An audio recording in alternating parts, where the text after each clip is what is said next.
a mulher é um poço de hormônios, né, Meire? Então, a saúde da mulher é diferenciada e muitas vezes a gente tem que observar os sinais do corpo para saber o que está acontecendo.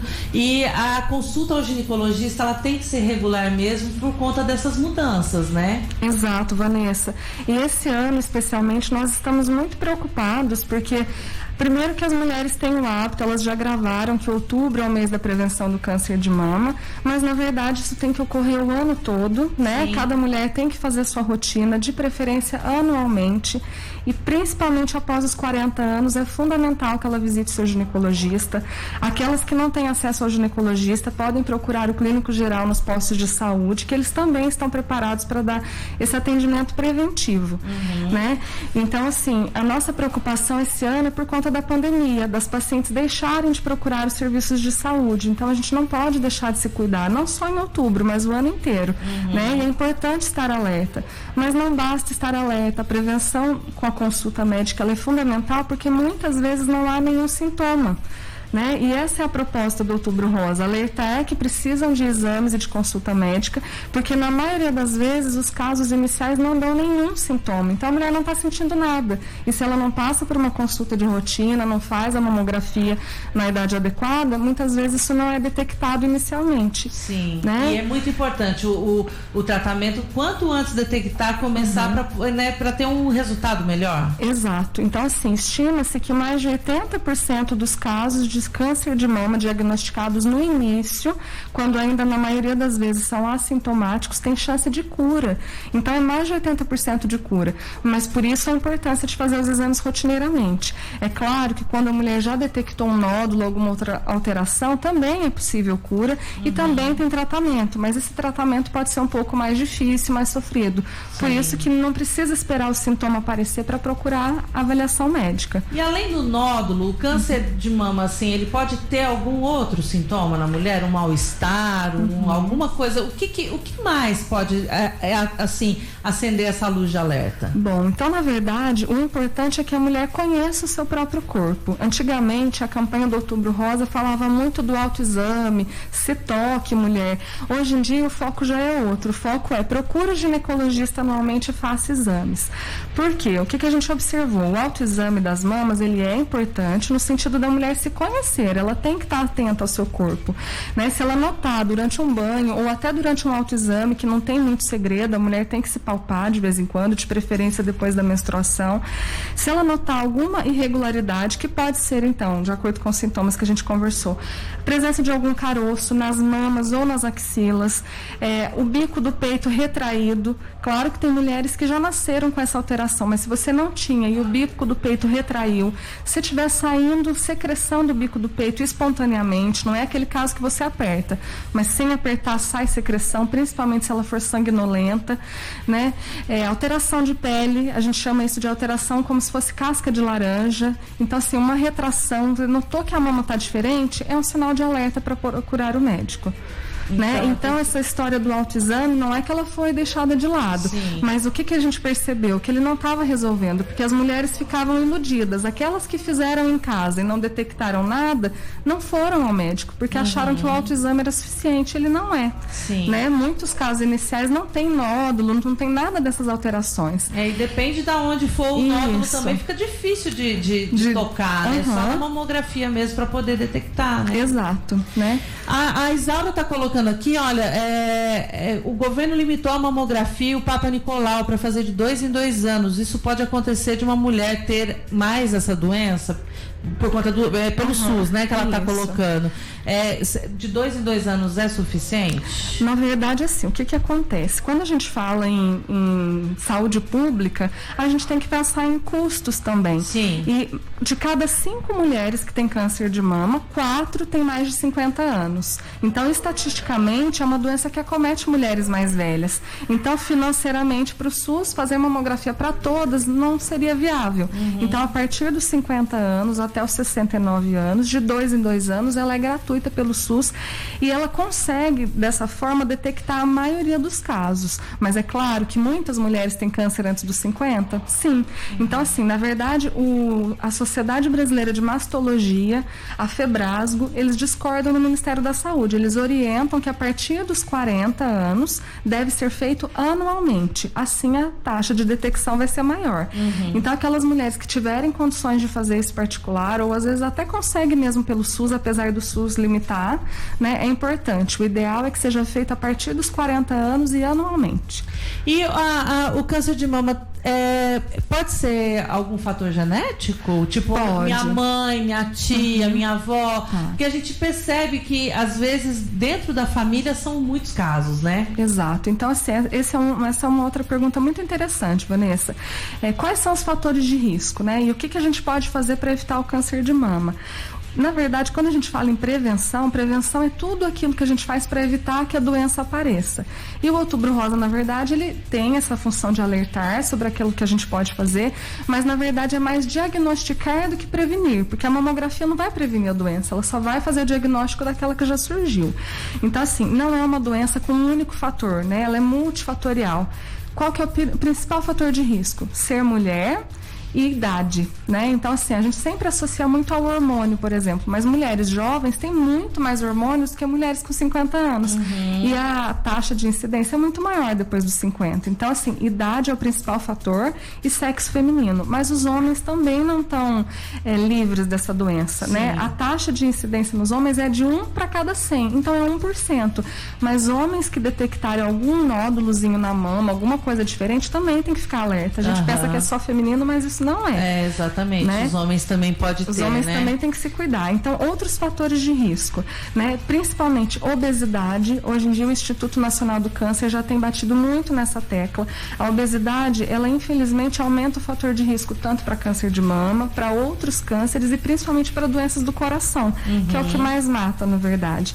Por quê? A gordura, ela é um depósito de hormônio e deixa isso a mulher com um estoque maior. Então, se a obesidade é uma coisa que a gente pode evitar, idade de sexo a gente não tem o que fazer, né? Nós somos mulheres e queremos envelhecer bem com saúde. Com certeza. Mas o peso a gente pode controlar, a nossa alimentação tem que ser mais saudável, a prática de atividade física também reduz os casos de câncer, então a prevenção seria essa. Né? Agora, a questão genética, que todo mundo tem essa sensação de que principalmente quem tem casos na família. Na verdade não é, Vanessa. Apenas 10% dos casos tem fator hereditário. Então, assim, de todas as mulheres... achei que fosse maior. Todo mundo pensa, né? Então, de todas as mulheres que têm câncer de mama, só 10% tinham caso na família. E também tem que ser caso de primeiro grau. Mãe, irmã ou filha, tá? Sim. Avó, tia, prima, não aumenta o risco. O seu risco, se você tiver um parente de longe, é o mesmo da população geral. Só que, é claro, a mulher que tem alguém de primeiro grau na família que teve câncer de mama, a gente tem mais uma observação. O ideal é começar o rastreio com a mamografia 10 anos antes da idade que a parente teve. Por exemplo, se a mãe teve com 50 anos, você vai começar com 40, né? Mas não é só a questão familiar, então é muito mais o estilo de vida. Não é porque você tem um parente que você está condenado a ter uma doença grave. Se você tiver um estilo de vida saudável, você pode mudar até a sua questão genética. A gente fala muito isso no Terça da Saúde, que a Graziela vem lá da Fórmula Certa, que muitas doenças são relacionadas com desequilíbrio, né? Se você come muito, se você bebe muito, se você não faz atividade. Se você fuma, cigarro também é um fator importante, né?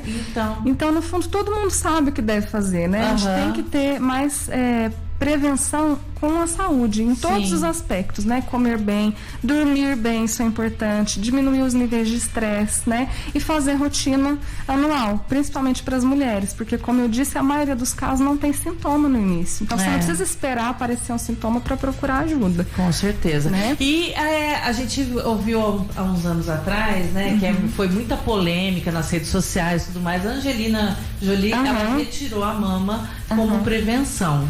Certo. O que você acha disso, Meire? É uma situação assim muito meio radical, uma situação radical. Então, assim, o caso dela é um caso muito específico. Existe uma alteração genética, além de componente hereditário, que ela tem uma mutação de alguns genes, que a gente só investiga isso em quem tem mais de um parente de primeiro grau na família, quem já tem um histórico de risco. Então, quem vai identificar se você tem mais fatores de risco ou não é o seu médico na consulta.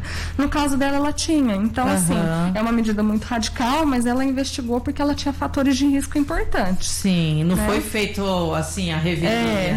Não. É porque a gente acaba vendo tanta coisa, né, pelas redes sociais que às vezes mais confundem do que instruem, né? É verdade. E eu vi também ontem até pelo G1 que os casos de câncer no geral diminuíram mais de 70% nesse período de pandemia, né?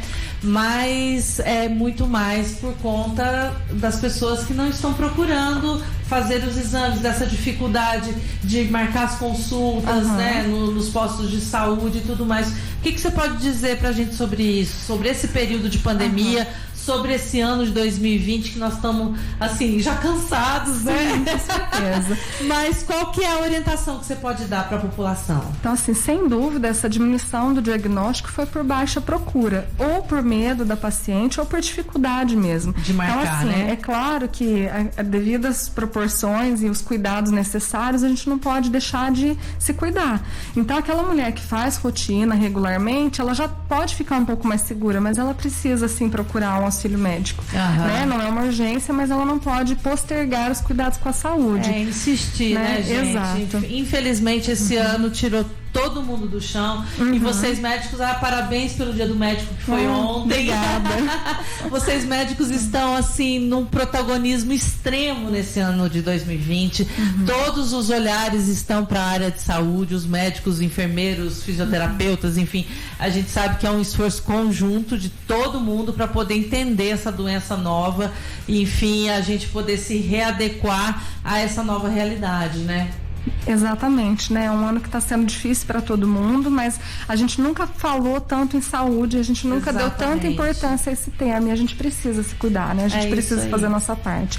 Eu queria falar mais uma coisa importante, que é uma dúvida muito frequente. As pessoas perguntam, né? Doutora, eu posso fazer só ultrassom e não fazer a mamografia? Porque elas têm medo da mamografia ser um exame doloroso, porque já ouviram dizer, enfim.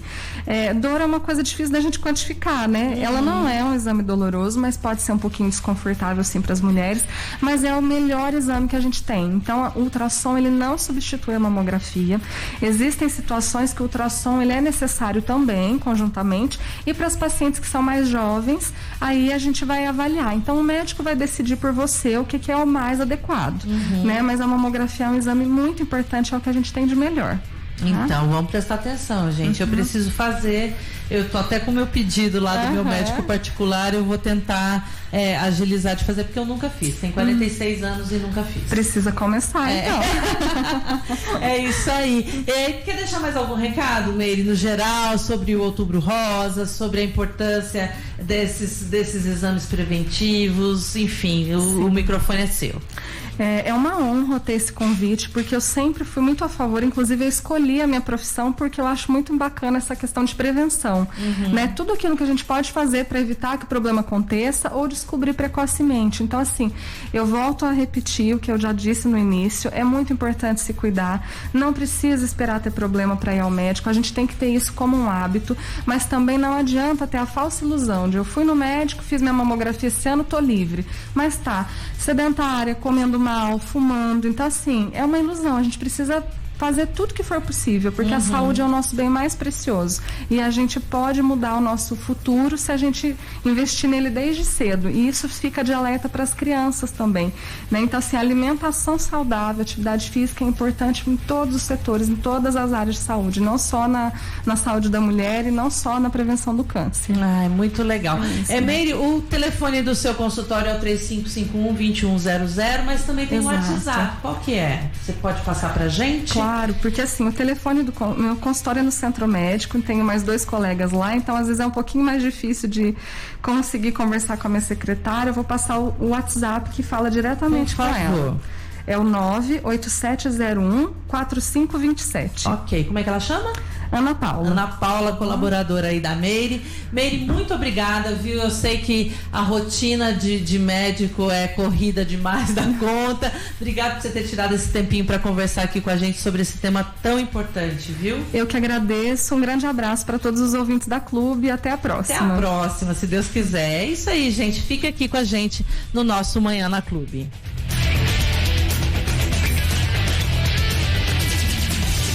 A Rádio Clube apresentou Guaxu Papo, um bate-papo em prol de Guaxupé e dos guaxupeanos. Clube. Sucesso. Rádio Clube. Professora, desculpa, mas tá bem complicado isso aqui, hein? Calma, pega o multímetro aí, vai.